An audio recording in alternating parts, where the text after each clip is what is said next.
Hey, I'm Shane with the Drum Center of Portsmouth in Portsmouth, New Hampshire. We are on the web at drumcenternh.com. This is the special edition of Walkthrough Wednesday.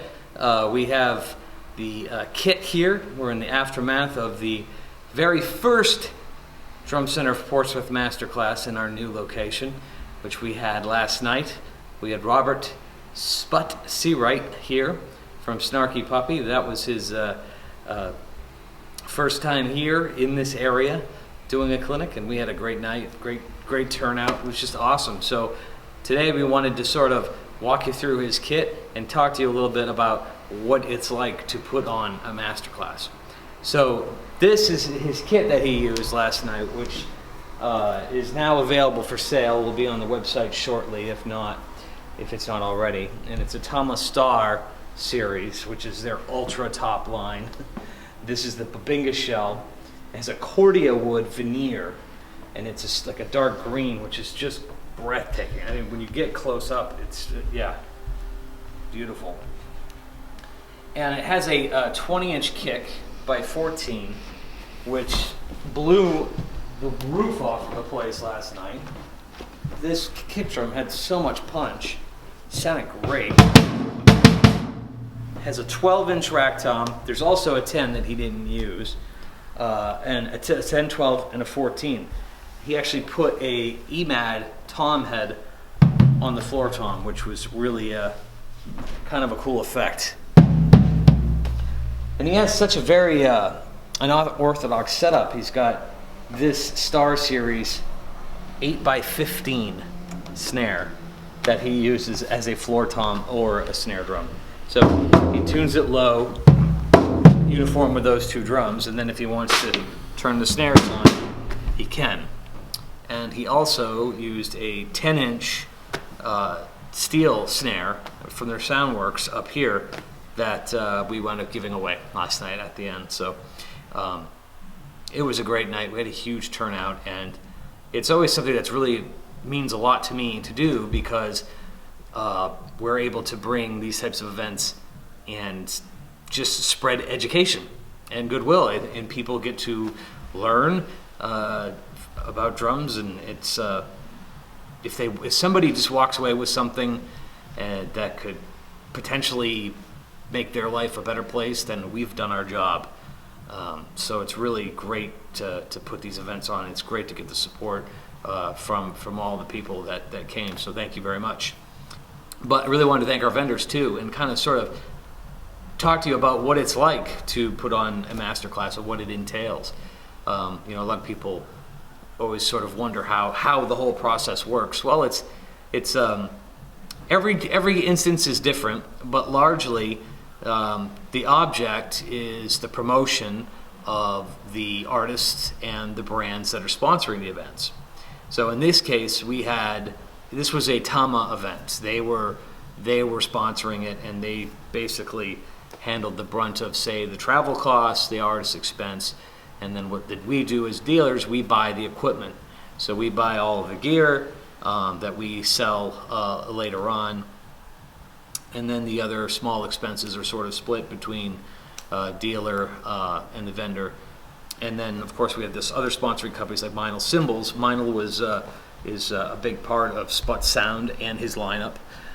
So he has several different voices here, which sounded really cool last night. Especially this one. He had the vintage crash, but he has a splash on the underside.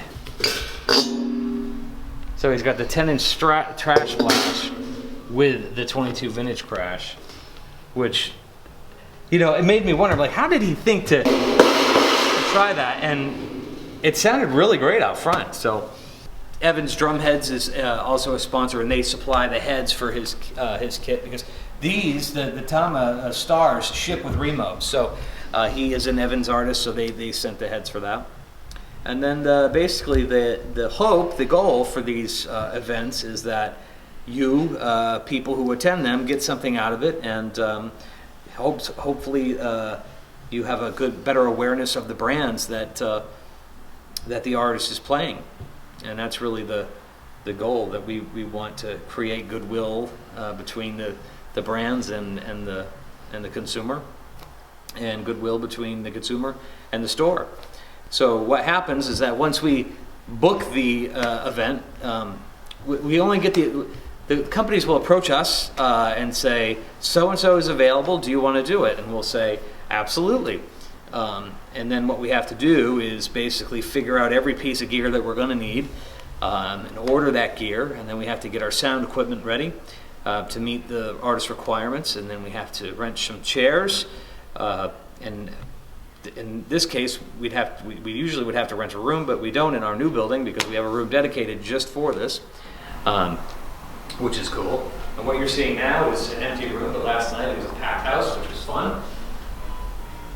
And then we have to sort of coordinate what we're going to do for food afterwards, and then we all wind up working a 14, 15-hour day, and at the end we go have a couple of beers and some food, and we tell some bad jokes. So that's really what it takes to do a Drum Center of Portsmouth Masterclass. It's a lot of work, but the end result is this.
At the end of the day, you're just supposed to, as long as you feel good when you're playing, that's what really matters.